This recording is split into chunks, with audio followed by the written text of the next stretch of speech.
saludarnos después de toda una semana donde hemos estado ocupados tal vez en muchas de nuestras actividades personales, laborales, etc. Pero comenzar la semana, porque el domingo es el primer día de la semana, y comenzar la semana nosotros reunidos en la casa del Señor, esto debe alentarnos siempre, debe fortalecer, animar nuestro espíritu y alegrarnos y poder vivenciar lo que el salmista también vivía y lo expresó en un salmo cuando dice que para él era un gozo, ¿verdad? Yo me alegré cuando me decían vamos a la casa del Señor. Por lo tanto, espero que para cada uno de los presentes venir a la casa del Señor no sea y no pase a ser simplemente un mero trámite, sino sea el tiempo donde nos reencontremos con aquellos que creemos en el mismo Señor, con quienes nos animamos, nos alentamos y compartimos, por supuesto, esta misma fe, esta fe común en nuestro Señor y Salvador Jesucristo. Y por supuesto, el propósito principal es ser enseñados por la palabra del Señor. Permítanme, mientras voy a pedirles que busquen allí en el Evangelio de Lucas, en el capítulo 15, donde nuestro hermano Daniel nos invitaba a la lectura devocional. Y mientras ustedes ubican allí este capítulo 15 del Evangelio de Lucas, reforzar un poquito la invitación que hacía nuestro hermano Daniel a la actividad de matrimonios. Principalmente, queridos hermanos, estar orando por esta actividad. Creo que eso es lo primero, lo fundamental, porque no queremos hacer lo que nosotros deseamos, sino que queremos hacer y que se cumpla la voluntad del Señor. Hemos tomado un desafío de poder hacer algo un poco más elaborado, un tiempo donde los matrimonios podamos estar allí compartiendo juntos de enseñanza también bíblica. Naturalmente sabemos que hay costos de por medio, pero estamos dispuestos, ¿verdad?, a poder apoyar y que todos juntos podamos alentarnos, apoyarnos y ayudarnos, ¿verdad?, para que esto pueda ser una realidad. Agradecer también, porque ustedes recuerdan, algún tiempo atrás hicimos los matrimonios algunas actividades aquí en las salas contiguas, ¿verdad?, en nuestras salas de clase, unas ventas de garage. Todos esos recursos, ¿verdad?, justamente iban en beneficio para esta actividad. Así que agradecer a todos los que colaboraron, a todos los que participaron, se hicieron parte de esto, porque sin duda también eso ayuda y bendice a la iglesia. Ahora, matrimonios unidos, matrimonios sólidos en el Señor, matrimonios que buscan al Señor, que sea Él el primero en sus vidas y en sus hogares, eso finalmente redunda también en bendición para la iglesia. Entonces, por eso es que también nuestra preocupación por los matrimonios de la iglesia, porque eso también significa familias sanas, ¿verdad?, que están dispuestas a servir al Señor. Y eso también hace que la iglesia se fortalezca, y es importante. Y por supuesto también nos recordaba nuestro hermano Daniel del curso bíblico de educación cristiana, porque así se llama ahora, el CB. Estamos próximos a comenzar, los profesores todos dispuestos a trabajar en una modalidad y a volver a la modalidad presencial, naturalmente en horario de fin de semana. Así es que todos los hermanos, esto no está orientado solamente a jóvenes, esto está orientado a todos los hermanos de la iglesia, a los que ya están cursando, llevan primer, segundo nivel, tercer nivel, todos invitados a participar en esta versión 32, si no me equivoco, en la versión número 32 del CB.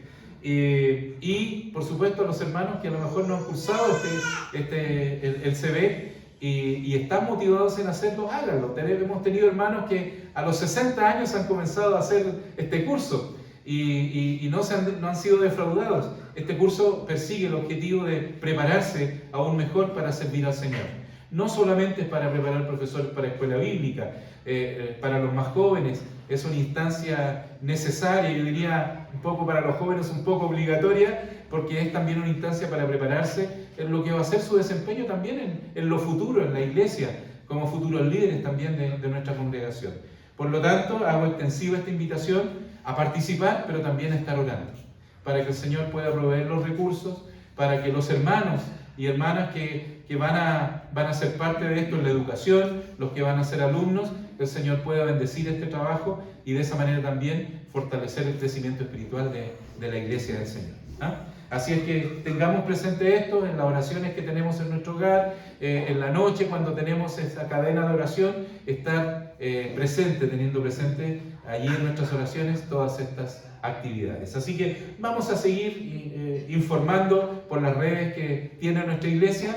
Estaremos informando de todas estas actividades para estar refrescando la memoria y nosotros todos orando por todas estas actividades. Y de igual manera, bienvenidos a las visitas que nos acompañan en esta mañana. A nuestros hermanos que a veces por distintas razones no les vemos tan constantemente, es una alegría poder verles, es un gozo siempre compartir juntos, y les invito a que ahora podamos compartir de la palabra del Señor. Como decía nuestro hermano Daniel, estamos estudiando la serie de mensajes respecto del Evangelio, una verdad que es maravillosa, ¿cierto? Y hay algo importante que debemos comprender, que la profundidad de saber que estando perdidos hemos sido hallados. Y eso creo que también es importante que podamos recordarlo, podamos entenderlo. Así que voy a invitarles a que si ya tienen ustedes allí la cita bíblica del Evangelio de Lucas en el capítulo 15, permítanme pedirles que se coloquen en pie para de esta manera reverente escuchar la palabra del Señor. Y voy a dar lectura del versículo 21 hasta el versículo 32. Y dice como sigue: Y el hijo le dijo: Padre, he pecado contra el cielo y contra ti, y ya no soy digno de ser llamado tu hijo. Mas el padre dijo a sus siervos: Sacad el principal vestido y vestidle, y poned un anillo en su mano y zapatos en sus pies, y traed el becerro grueso y matadlo, y comamos y hagamos fiesta. Porque mi hijo muerto era, y ha revivido, habíase perdido, y es hallado. Y comenzaron a regocijarse. Y su hijo el mayor estaba en el campo, el cual como vino, llegó cerca de casa, oyó la sinfonía y las danzas. Y llamando a uno de los criados, preguntóle qué era aquello. Y él le dijo: Tu hermano ha venido, y tu padre ha muerto el becerro grueso, por haberle recibido salvo. Entonces se enojó y no quería entrar. Salió por tanto su padre y le rogaba que entrase. Mas él respondiendo dijo al padre: He aquí tantos años te sirvo, no habiendo traspasado jamás tu mandamiento, y nunca me has dado un cabrito para gozarme con mis amigos. Mas cuando vino tu hijo, que ha consumido tu hacienda con rameras, has matado para él el becerro grueso. Él entonces le dijo: Hijo, tú siempre estás conmigo, y todas mis cosas son tuyas. Mas era menester, es decir, necesario, hacer fiesta y holgarnos o regocijarnos, porque tu hermano muerto era, y ha revivido, habíase perdido, y es hallado. ¿Oramos? Buen Dios y buen Padre Celestial, agradecemos la bendición que nos das de poder reunirnos en este día, en este lugar que ha sido destinado, Señor, para tu honra y tu gloria. Y queremos, Señor, hacerlo ahora honrándote y alabándote, Señor, disponiendo nuestra mente y nuestros corazones para oír tu palabra. Señor, permite que tu Santo Espíritu ilumine nuestros entendimientos y nosotros poder ser dóciles a la enseñanza que tú has preparado para mí en primer lugar, que soy el expositor de ella, y para todos mis hermanos, Señor, quienes en conjunto oiremos tu palabra. Señor, que tu palabra realmente sea una bendición para cada uno de los presentes. En Jesucristo oramos. Amén. Pueden tomar asiento, por favor. Bueno, el Señor utiliza estas parábolas sin duda porque lo que encontramos siempre nosotros en la Biblia son enseñanzas espirituales. Por lo tanto, el Señor aquí utiliza 3 parábolas para poder ilustrar un punto espiritual que creo que es importante. Podemos, creo, desde ya percibir rápidamente, entiendo para la mayoría de los que aquí estamos, no es desconocida esta parábola que normalmente se le denomina como el hijo pródigo. Pero nosotros ya podemos percibir rápidamente que Jesús aquí está usando este relato para enseñarnos acerca de lo que es el amor del Padre, de Dios el Padre, por cada uno de nosotros. Pero quiero en esta mañana que vamos un poco más allá, y poder analizar algo que comúnmente a veces no percibimos mucho de esta parábola. Nos enfocamos tal vez en el hijo pródigo y en las otras parábolas que vamos a mencionar también aquí, pero muchas veces me he dado cuenta que los predicadores pasamos por alto un punto bastante importante de lo que el Señor aquí habla, porque aquí principalmente el que habla casi en todo este capítulo es el Señor Jesucristo. Lo primero es tener en cuenta, creo, el contexto de este pasaje bíblico que he leído, y que en realidad con frecuencia el contexto nos ayuda a poder entender mejor el significado de lo que el Señor Jesucristo quiere decir aquí. Por lo tanto, quiero llevarlos a los dos primeros versículos de este capítulo, que justamente es el escenario donde nos encontramos aquí. Y leemos allí, dice: y se llegaban a él todos los publicanos y pecadores a oírle, y murmuraban los fariseos y los escribas diciendo: este a los pecadores recibe y con ellos come. Bueno, ese es el escenario. Es decir, estos líderes religiosos judíos lo que estaban haciendo era criticar al Señor Jesucristo. ¿Por qué? Porque se juntaba con cierto tipo de personas que para ellos no merecía ni siquiera la consideración mínima. Ni siquiera era para ellos un justo, un hombre de Dios, no tenía por qué estar juntándose con ese tipo de personas. Claramente estos hombres estaban haciendo un sesgo, ¿verdad? Tanto religioso, social también, ¿verdad? A todas estas personas. Y esa es la acusación que fariseos y escribas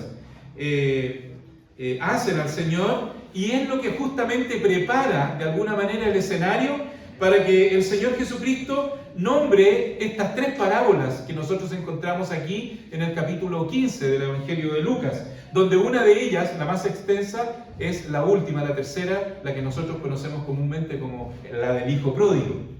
Y justamente es por la cual el Señor le va a enseñar a estos hombres, o va a hacer la respuesta clara, directa a estos hombres y a la crítica que ellos estaban haciendo del actuar del Señor Jesucristo, o la manera de comportarse, o la actitud que él estaba teniendo con cierto tipo de personas.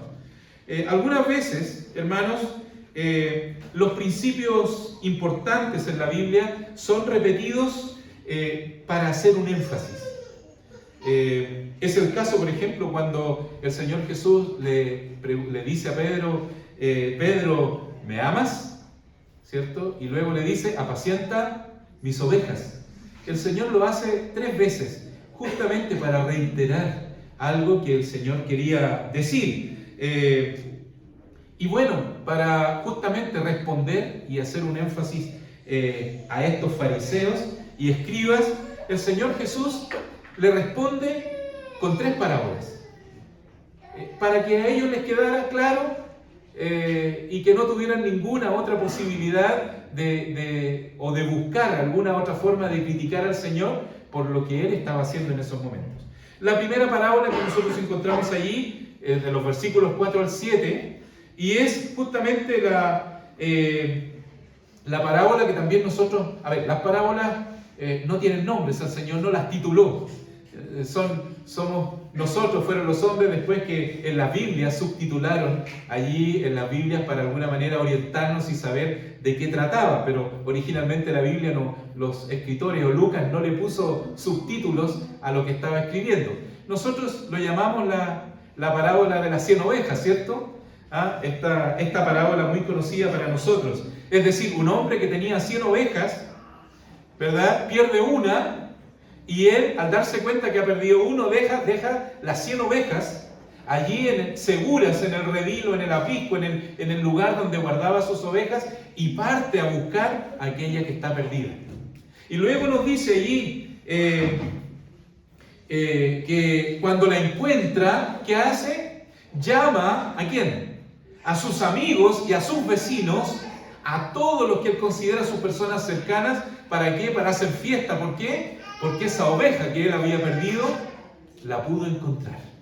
Es decir, él quiere compartir esta felicidad de lo que significa haber encontrado algo que se le había perdido.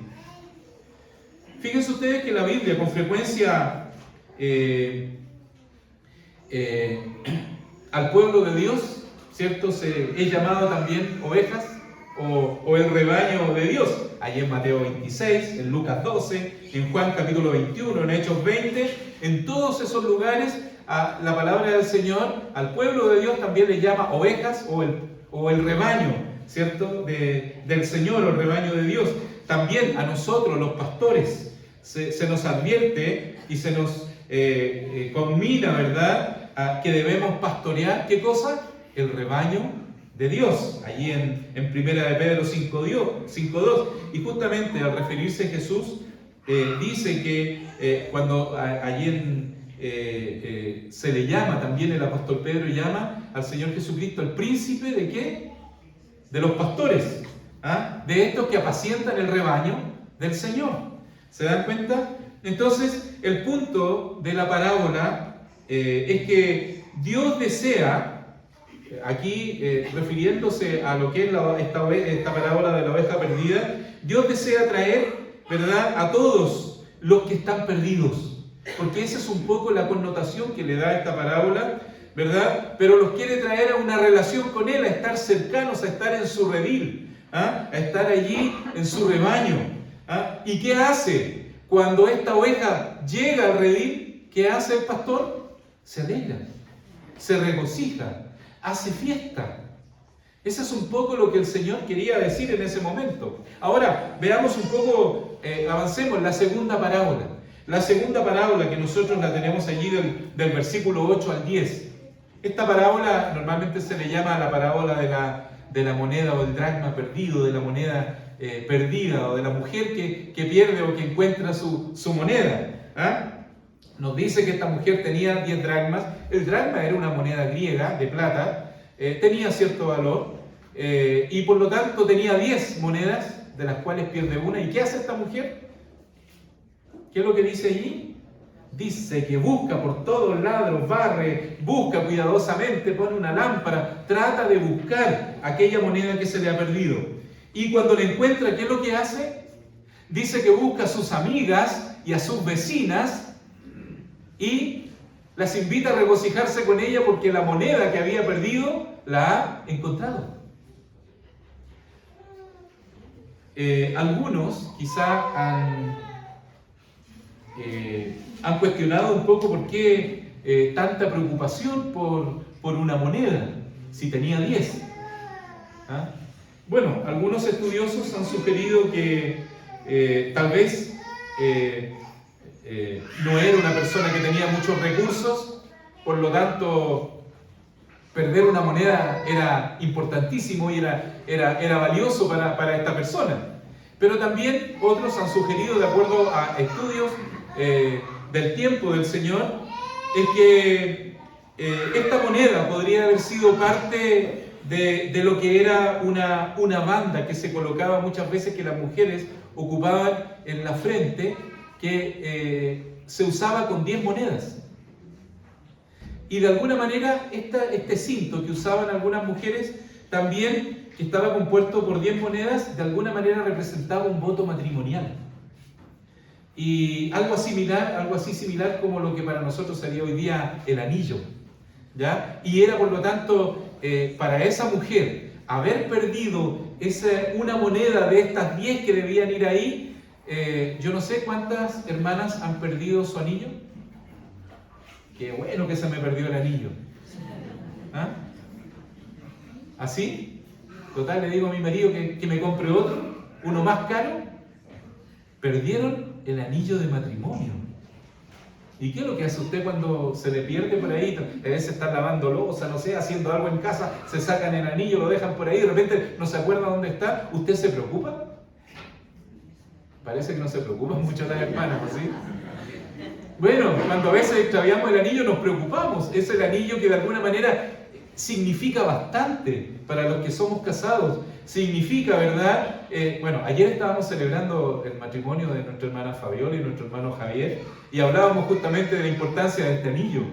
¿Ah? Y por lo tanto es algo que nos recuerda aquel momento en que fuimos unidos y fuimos bendecidos. Nuestro matrimonio fue bendecido por Dios, donde establecimos un compromiso. Por lo tanto, creo que no es tan así que de repente perdamos el anillo y que nos dé lo mismo. Para esta mujer era algo valioso, era algo importante. Y por lo tanto, era motivo para regocijarse cuando finalmente encontró esta moneda, que para ella representaba algo muy valioso. Veamos algunas similitudes que encontramos entonces ahora en estas parábolas. Yo he hablado solamente de la oveja perdida, de la moneda, de esta moneda perdida. Leímos sobre la parábola del hijo pródigo, ya ahí leímos al principio en la lectura devocional completa. Ahora hemos leído la segunda parte y final de esta parábola, así que más o menos tenemos en nuestra mente las tres parábolas, ¿ya? Quiero llevarlos a ello. Fíjense ustedes que se trate de una oveja perdida, de una moneda perdida y también de un hijo perdido, porque se usa la palabra, ¿cierto? Mi hijo había sido perdido. Incluso lo usa con un término, estaba para él muerto, desaparecido, ¿cierto? ¿Cuál es el común denominador de estas tres parábolas? ¿Alguien podría decir, cierto, que se pierden? Claro, el primer denominador común que tenemos aquí, en que tanto la oveja como la moneda y como el hijo, de alguna manera, están perdidos. ¿Y cuál es el segundo denominador común en estas tres parábolas? ¿No es acaso el gozo y el regocijo de haberlo encontrado? Entonces, fíjense ustedes también que hay una progresión aquí en estas tres parábolas, porque el Señor Jesús parte hablando de una oveja. Una oveja, ¿cierto?, que se ha perdido. Y quizá una oveja podría reemplazarse por, hay 99 ovejas más, ¿sí o no? Podría comprarse una oveja en el mercado de ganadero que tenían a lo mejor en aquel lugar. ¿Ah?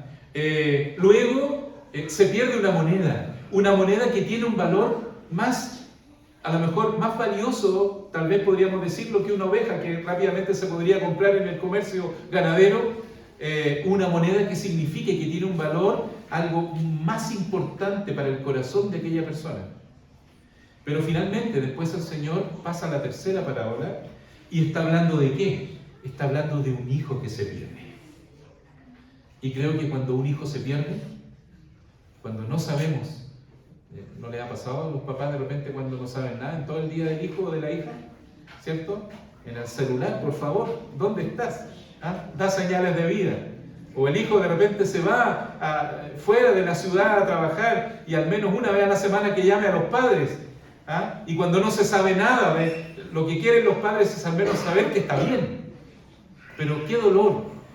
Yo pensaba y reflexionaba al ver las noticias. ¿Ustedes recuerdan a Madeleine McCann? O Maddie McCann, como ¿hace cuántos años que esa noticia sigue en los noticiarios? Supuestamente la niña debiera tener como 18 años hoy día, desde que se perdió. Y los padres aún insisten, y las noticias todavía insisten en esta niña, que no es chilena, es una niña australiana, no recuerdo ya qué nacionalidad tenía, y que ellos estaban veraneando en las costas de Bali, no sé dónde por ahí, y esta niña se extravió y simplemente desapareció. O sea, yo puedo imaginarme el dolor, no lo he vivenciado, pero puedo imaginarme, puedo quizás acercarme, no puedo decir que lo entiendo completamente. Solo aquellos padres que han perdido un hijo pueden dimensionar y pueden comprender el dolor de saber lo que han perdido, o qué significa perder un hijo. Entonces, por eso tal vez nos cuesta para nosotros poder entender a este hombre, a este padre, o poder valorar en su dimensión completa lo que significa para este padre que su hijo, y él usa estas palabras, mi hijo era perdido, mi hijo había sido muerto, mi hijo lo habían dado por muerto, mi hijo no existía para nosotros, ya no había posibilidad de tenerlo. ¿Se dan cuenta de la progresión? Una oveja, una moneda que es algo valioso, pero un hijo, una persona, ya estamos hablando de palabras mayores. Entonces, lo que quiero concentrarme un poquito en entender la razón de esta celebración y la aceptación, ¿verdad? De poder encontrar lo que se tenía perdido. Si bien muchos han notado, ¿verdad?, que la parábola del hijo pródigo y las dos parábolas que le anteceden, allí en Lucas 15, señalan hacia el amor de Dios, porque eso está implícito también aquí en estas parábolas, en estos versículos. Me refiero al amor de Dios por la humanidad. Siento que muchos han perdido de vista la enseñanza que hay en estas parábolas en razón de la celebración de Dios. Porque aquí lo que está mostrando finalmente es el regocijo de Dios representado en el pastor, ¿cierto?, de esta oveja, en esta mujer dueña de algo que es valioso para ella, ¿cierto?, y luego de este padre, que no hace sino representar a Dios el Padre de alguna manera, y poder entender la razón del porqué del regocijo y de la celebración que tiene Dios cuando una persona es salva. Hablando de la parábola de la oveja, si ustedes se fijan, allí en el versículo 7, así os digo que hay gozo en el cielo cuando, ¿qué pasa? Cuando un pecador se arrepiente. Que 99 ovejas que no necesitan ¿de qué? De arrepentimiento. ¿Dónde está el gozo de nuestro Padre Celestial? El gozo de nuestro Padre Celestial no está en los 99 justos. Eso ahora lo pongo en contexto, volvamos al contexto. ¿Para quién era esta respuesta? Para estos fariseos y escribas que estaban criticando la actitud del Señor de poder estar con personas que ellos consideraban eran indignas de que un hombre de Dios estuviera con ese tipo de personas. Pero Él les está diciendo, Dios se regocija cuando una de esas personas se arrepiente. Avancemos en el versículo 10. Así os digo, ahora está hablando de la parábola de la moneda. Así os digo que hay gozo delante de los ángeles de Dios. ¿Por qué cosa? Por un pecador. Nuevamente el Señor Jesucristo vuelve a hincar el diente y a responderle a estos fariseos y escribas, ¿verdad? ¿Dónde está el verdadero gozo y por qué la importancia de esto? Porque para el Padre es un gozo cuando alguien que está perdido se arrepiente. Bueno, y si continuamos, vamos al versículo 21. ¿Y qué encontramos allí? Cuando vemos que el hijo pródigo, ¿cierto?, le dice al padre, Padre, he pecado contra el cielo y contra ti. Por lo tanto, no soy digno de ser llamado tu hijo. ¿Qué está haciendo el hombre ahí, este joven? Este hombre se está arrepintiendo de todo lo que había hecho. Arrepintiéndose y reconociendo su pecado, su maldad. Y por lo tanto, creo que es aquí donde debemos centrarnos. El regocijo de Dios, el Padre y su familia espiritual, porque dice la palabra del Señor que dice que hay gozo en los cielos, ¿cierto? E incluso delante de los ángeles también se regocijan cuando un pecador se arrepiente. Por lo tanto, el regocijo de Dios el Padre y toda la familia espiritual, ¿cierto?, que incluye a los ángeles, el gozo viene producto de ¿qué cosa? Del arrepentimiento de una persona. Y el arrepentimiento justamente es un tema central aquí en la enseñanza de Cristo. El énfasis de Jesús en el arrepentimiento no era además un tema nuevo que el Señor está tocando aquí. No es la primera vez que el Señor habla acerca del arrepentimiento. Con frecuencia Él hablaba y usaba esta palabra de la necesidad de que tengamos que arrepentirnos. Cuando comenzó su ministerio público el Señor Jesucristo, allí en Mateo 4:7, vemos que Él dice, arrepentíos, que el reino de los cielos se ha acercado. Esas eran las primeras proclamas que hizo el Señor Jesucristo en su predicación, en su enseñanza. Al resumir, 4 elementos claves de la enseñanza de Cristo. De hecho, Marcos, el evangelista, lo registró cuando Jesús le dijo a las personas: el tiempo es cumplido, allí en Marcos 1:15, el reino de Dios está cerca, arrepentíos y creed al evangelio.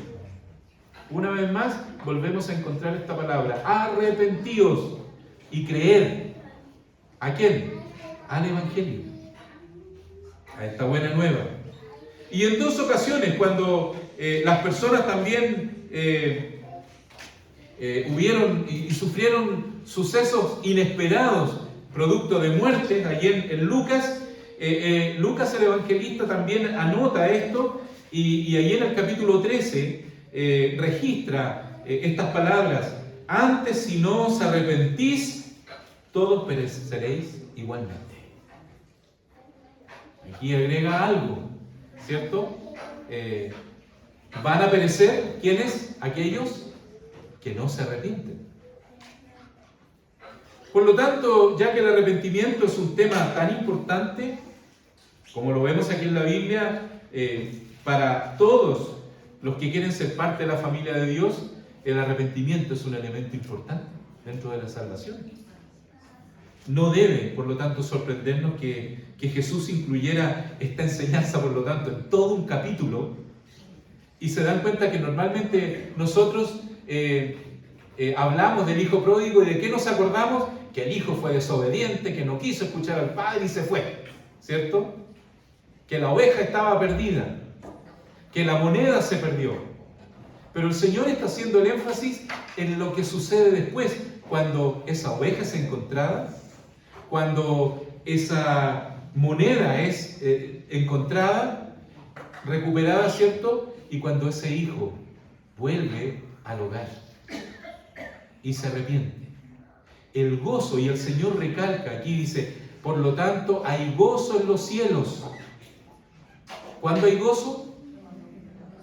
Cuando la moneda es encontrada, cuando la persona entró a la iglesia. El Señor hoy día está contento porque usted vino y se sentó aquí en una banca para escuchar el mensaje. ¿Dónde está el gozo de Dios el Padre? Cuando nos arrepentimos. ¿Pero arrepentirnos de qué? Arrepentirnos de nuestros pecados.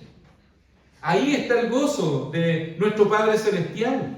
Ese gozo en sí es lo que motiva al Padre. La parábola del Hijo Pródigo, queridos hermanos, es realmente una maravillosa historia, es sorprendente, tiene muchas enseñanzas en ella. Pero es más importante aún lo que a veces pasamos justamente por alto en este mensaje. Y es que Dios realmente se regocija cuando un pecador se arrepiente. Tal como lo escribió el apóstol Pablo: Dios, empero, habiendo disimulado los tiempos de esta ignorancia, ahora denuncia a todos los hombres en todos los lugares que ¿qué cosa tienen que hacer? Hechos 17:30 dice: denuncia a todos los hombres en todos los lugares que se arrepientan. Esa fue la predicación del apóstol Pablo. Sin embargo, el concepto de arrepentimiento no es un tema hoy día muy recurrente en la mayoría de las exposiciones bíblicas, en los púlpitos. Hoy día estamos viendo que cada vez se está perdiendo más esta palabra desde los púlpitos. Y vaya que es importante que nosotros podamos retomarla, analizarla y darle el valor que corresponde. Lamentablemente, algunas personas, pretendiendo mejorar el lenguaje de algunas traducciones bíblicas, han cometido el craso error de, en vez de traducir la Biblia al español, me refiero a las nuevas versiones bíblicas, han hecho interpretación, no una traducción, sino que se han puesto a interpretar. Y en esa interpretación han cometido crasos errores, porque han traducido y han cambiado la palabra arrepentirse por cambio de actitud. Y el arrepentimiento es más que un cambio de actitud. Porque cambio de actitud podemos tener muchas veces, pero el arrepentimiento es otra cosa. Entonces, por eso, hermanos, es que he querido hacer hincapié en la importancia de este capítulo 15, donde el Señor 3 veces, y analizaba por qué el Señor usa 3 parábolas y para decir exactamente lo mismo, para recalcar 3 veces a qué se debe el gozo de nuestro Padre Celestial. Y es cuando un pecador se arrepiente. Vemos allí nosotros a Juan el Bautista predicando fervientemente: arrepentíos también, porque el reino de los cielos se ha acercado. Además, ¿qué decía? Hacer frutos dignos ¿de qué? De arrepentimiento.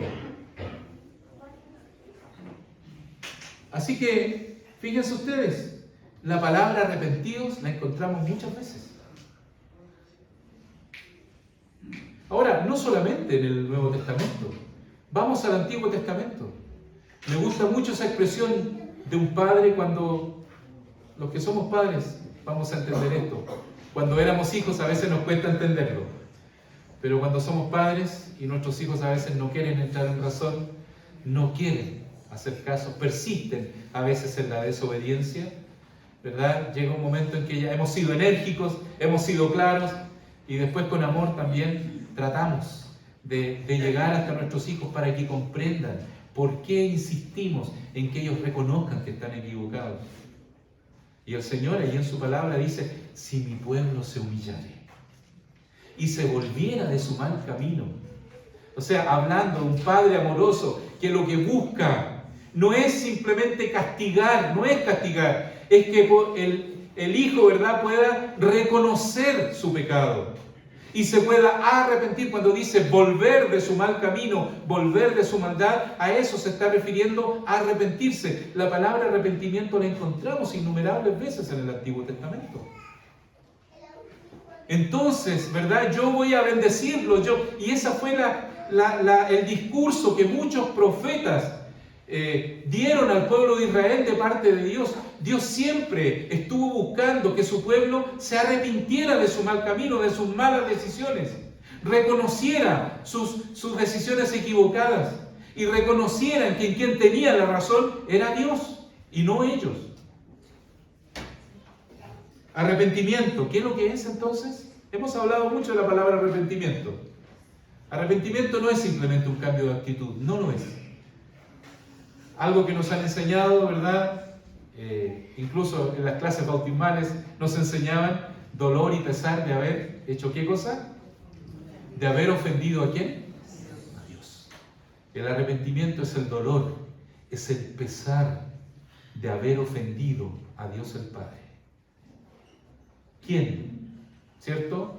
Entregó todo por nosotros y nosotros simplemente hemos desobedecido. El no querer acercarnos a Dios, el no querer obedecer, el no querer aceptar el regalo que Dios nos ha dado en la persona de Cristo, es ya actitud de desobediencia, de rebeldía. ¿Cuántas personas viven hoy día en este mundo? Lejos, no quieren saber nada de Dios. Nuestra sociedad hoy día, justamente las nuevas ideologías lo que buscan es alejar de la mente, no solo de los hombres adultos, de los jóvenes, aún de los niños en su temprana edad, quitar de sus mentes el concepto y la conciencia de Dios. Como si Dios no fuera importante para la vida de nosotros los seres humanos. Por Él vivimos, por Él existimos, de Él somos. Hemos sido creados para su gloria. Sin embargo, el hombre se empecina, el hombre de hoy se empecina, y cuando digo hombre me refiero al hombre y a la mujer, se empecina en querer vivir lejos de Dios. Y formas de vivir lejos de Dios tenemos muchas. Lo dice de otra manera también la palabra de Dios: no teniendo a Dios en su noticia. Es decir, nunca Dios está presente ni en nuestros pensamientos ni en nuestras decisiones. Otros simplemente a Dios lo tienen en su boca. O cuando están pasando por aflicción, en ese momento recién se acuerdan. Ni siquiera de Dios, se acuerdan de la palabra Dios. Pero Dios no es importante para sus vidas. Por lo tanto, vivimos en medio de un mundo que se ha alejado completamente de Dios. Somos parte de una sociedad que cada vez se está alejando más de Dios. Y por eso es que hay tanta violencia. Y por eso es que hay tanta maldad, tanta injusticia en este mundo. No es culpa de Dios. Es culpa de nosotros los hombres, que cada vez nos alejamos más de Dios. El hombre cada vez, al alejarse más de Dios, aumenta ¿qué cosa en la vida del hombre? El pecado. Y el pecado lleva, ¿verdad?, a desobedecer los preceptos que Dios ha establecido. Y lo que Dios quiere justamente es que nosotros nos volvamos a Él.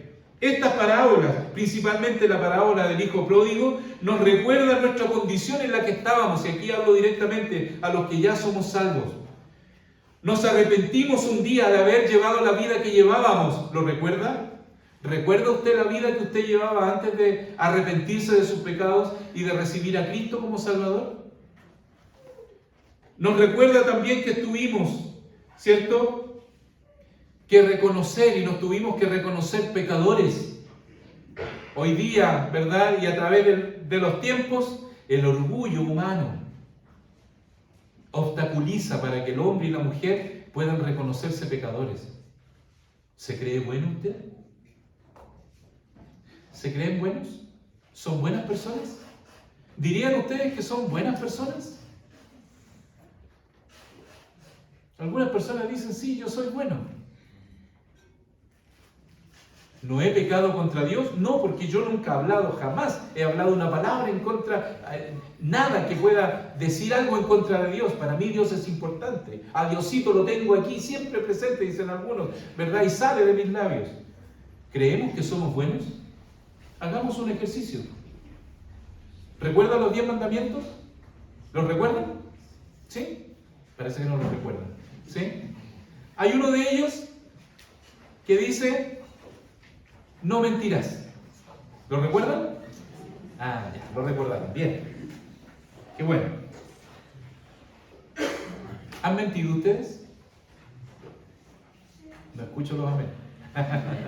¿Han mentido? Creo que todos hemos mentido alguna vez, ¿cierto? Sí, más de alguna vez creo que hemos mentido. Es decir, ya con solo ese puro ítem, podríamos decir así, de los 10 mandamientos, ya estamos demostrando que hemos transgredido la ley de Dios. Porque creo que en más de una oportunidad hemos mentido. Bueno, otro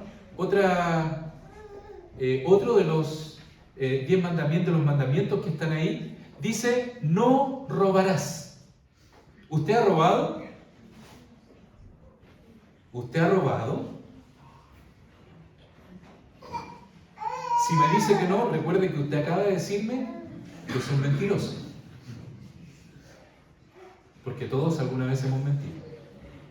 Así que si me dice que nunca ha robado, no se olvide que dijimos que éramos mentirosos. Ya llevamos 2 mandamientos y ya estamos fritos con 2. ¿Se dan cuenta? Y no vamos a seguir con los otros. Es decir, el hombre constantemente está transgrediendo la ley de Dios. Somos pecadores. Tenemos que reconocer que somos pecadores, pero el orgullo humano, ¿verdad?, no quiere dar su brazo a torcer y decir, no, soy una buena persona. Por más buena persona que usted se considere, usted ha transgredido la ley de Dios. Y necesita arrepentirse. Y para ello necesita primero reconocer que es pecador. Y por eso que estas parábolas nos recuerdan esto. Y nos recuerdan la vida que llevábamos sumidos en el pecado. Cada uno de ustedes sabe su vida pasada. Yo no quiero aquí meter el dedo en la llaga en ninguno de ustedes, pero creo que ustedes perfectamente. Y el Señor sabe el tipo de persona que eran antes de conocer a Cristo. Luego recuerdan que un día tuvieron que reconocer que eran pecadores. Yo también tuve que reconocer que era pecador. Yo era el hijo del pastor. Crecí en esta congregación. Participaba como los muchachos aquí en la música. Pero un día tuve que reconocer que también estaba lejos del Señor. Porque podemos hacer muchas cosas en la iglesia, pero ¿dónde está nuestro corazón? Y el Señor, por la predicación acerca de Jonás, me enrostró aquella tarde en una iglesia, en una de nuestras iglesias en Santiago, en una campaña de evangelización, el Señor me enrostró en mi propia cara que lo que yo estaba haciendo era huir del Señor, no querer acercarme a Él. Todos, nadie de nosotros está exento de que somos pecadores y necesitamos reconocernos pecadores. Pero luego también esta parábola nos recuerda, ¿verdad?, que fue necesario reconocer que no había posibilidad alguna en nosotros, ¿verdad? Y que éramos inmerecederos de ser recibidos y ser reconocidos y de alguna manera reconocidos como hijos del Padre. Lo que hace este padre cuando el hijo viene y le dice: Padre, he pecado contra el cielo y contra ti. No soy digno ni siquiera que tú me llames hijo, porque yo he pecado, yo he transgredido, falté, ¿verdad? No, lo que hice fue totalmente incorrecto, no fue bueno, te desobedecí. ¿Y qué hace el padre? El padre lo recibe y le llama, no le dice: vas a ser mi allegado, ¿verdad? Dice: mi hijo perdido era y ahora es hallado. Y por lo tanto el Padre se regocijó. Y eso es lo que tenemos que recordar. Nuestro Padre Celestial se regocijó el día que tú, querido hermano, hermana, aquel día cuando nos reconocimos pecadores, nos arrepentimos de nuestros pecados, sentimos dolor y pesar de haber ofendido a Dios. Él se regocijó, nos perdonó y nos restauró ahora en una condición y nos puso, como dice el apóstol, nos puso en Cristo. Es decir, ¿y qué nos dice el Evangelio de Juan? ¿Qué dice Juan 1.12? ¿Recuerdan a ver los alumnos del CB? Juan 1.12. Más a todos los que le recibieron potestad, derecho de ser llamado. Hermano, ¿qué derecho tenías tú de ser y yo de ser llamado hijo de Dios? ¿Con qué cara? Si habíamos ofendido a Dios toda una vida tal vez. Y peor aún los que crecimos en una iglesia, estando siempre permanentemente rodeados de la palabra del Señor, yo diría tenemos más responsabilidad porque fuimos más reacios y durante mucho tiempo antes tendríamos que haber aceptado a Cristo como Salvador y haber entendido que éramos pecadores. Esto es lo que usted y yo debemos comprender. Especialmente lo que usted debe comprender si hay aquí alguna persona que aún no tiene a Cristo en su corazón. Si usted aún no es salvo, usted debe comprender que necesita arrepentirse de sus pecados, que no es una persona merecedora del favor de Dios. No tenemos ninguna cualidad para hacernos, ¿verdad?, capaces de que Dios nos considere. La verdad que no, somos pecadores, simplemente eso somos. Y además estamos lejos del Padre, ¿cierto? Estamos lejos del Padre. Pero ¿saben lo maravilloso? ¿Recuerdan cómo se llama el título de este mensaje? Perdidos, pero hemos sido hallados. Regocijémonos en que un día estábamos perdidos. Estábamos condenados por la eternidad. Pero el Padre nos encontró.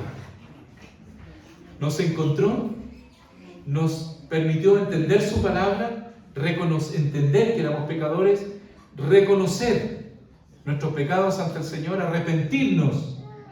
¿Y qué se produce después? El gozo del Padre, de saber que ahora hemos vuelto al hogar. Los jóvenes aquí cantaban esta hermosa alabanza que nos recuerda lo que el Señor Jesucristo sufrió por cada uno de nosotros. Él cargó el pecado y el profeta Isaías lo grafica muy claramente, los padecimientos del Señor. Todos nos descarriamos, luego dice, como ovejas, ¿cierto? Cada uno se apartó por su propio camino. ¿Y quién cargó nuestras malas decisiones? ¿Quién es el que cargó todos los pecados que hemos cometido? ¿Quién lo hizo?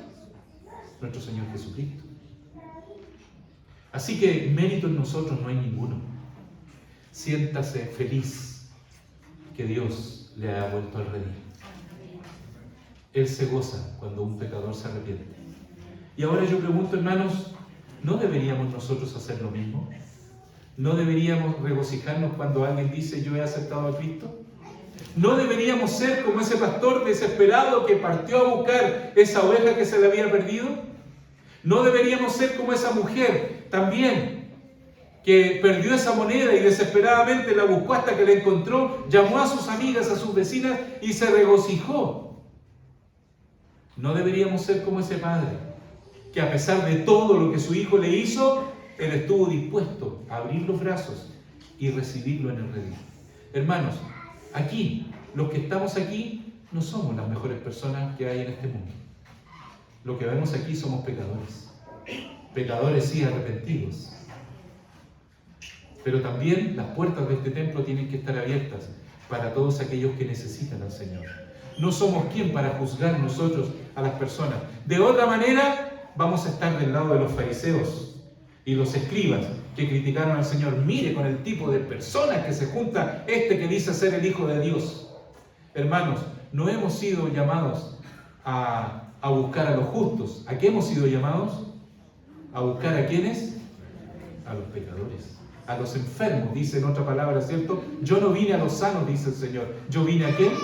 A los enfermos, a los que el pecado ha contaminado. A esos es a los que tenemos que ir. ¿Tienes enfermos en tu familia? ¿Tienes extraviados entre tus amistades y tus relaciones? Yo creo que todos tenemos. Tenemos familiares que no conocen al Señor. Tenemos compañeros de trabajo tal vez que no conocen al Señor. Compañeros de estudio que necesitan oír del Señor. Hermanos, no nos transformemos en esos escribas y fariseos. Debiéramos ser como este padre, ¿verdad? Ansioso, atento, esperando que esa persona pueda volver al redil. Y nosotros, ¿qué tenemos que hacer? Es regocijarnos, porque tengamos la certeza que cada vez que una persona, que un familiar tuyo, un amigo, un compañero de estudio, de trabajo, confiesa a Cristo como Salvador, hay un gozo tremendo en los cielos. También que ese mismo gozo podamos experimentarlo. Y eso significa un desafío también para nosotros hoy. Ir y proclamar esta buena nueva para que otros también se arrepientan y que haya cada día gozo en los cielos por todos aquellos que se arrepientan. ¿Oramos? Bendito Padre Celestial, gracias por tu palabra. Queremos, Señor, que ella realmente sea una bendición en nuestras vidas. Ayúdanos, Señor, a valorar lo que tú nos has enseñado en esta mañana.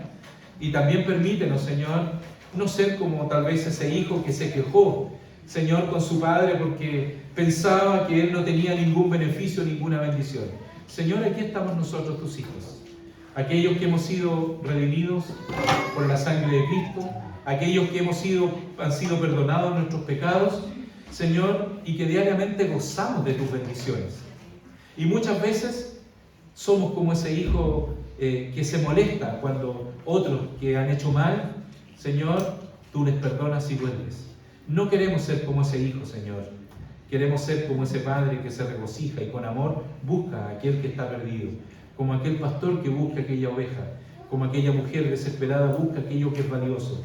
Que para nosotros también sea un motivo, un objetivo en nuestra vida, ir a aquellos que aún necesitan conocer al Señor, que sean importantes para nosotros, que no seamos sesgados, Señor, en nuestras propias apreciaciones, en nuestros prejuicios. Hay muchos allá afuera que necesitan conocer quién es el Señor. Ayúdanos, Padre, para que nosotros también podamos ser parte en este proceso de aquellos que necesitan conocer al Señor, para que haya gozo en los cielos cuando un Salvador se arrepiente. Padre, cuando un pecador se arrepiente, guíanos, Señor, porque realmente te necesitamos a ti. Muchas veces, Señor, nos dejamos llevar por tantas cosas en este mundo. Ayúdanos, Señor, a comprender la profundidad de la enseñanza de estas tres parábolas. Ayúdanos, Señor, a también estar preparados y estar dispuestos para hablar de Cristo a aquel que lo necesita. Y queremos, Señor, ojalá en nosotros siempre esté ese deseo vivo, anhelante, Señor, de que otros también puedan conocerte, Señor, y que cada día pueda haber gozo allá en los cielos. Señor, en nuestra súplica es el deseo de nuestro corazón, y gracias porque, Señor, tú nos permites comprender estas verdades por medio de tu santa y bendita palabra. Lo agradecemos en el nombre de Cristo nuestro Señor. Amén. Que el Señor les bendiga. Gracias.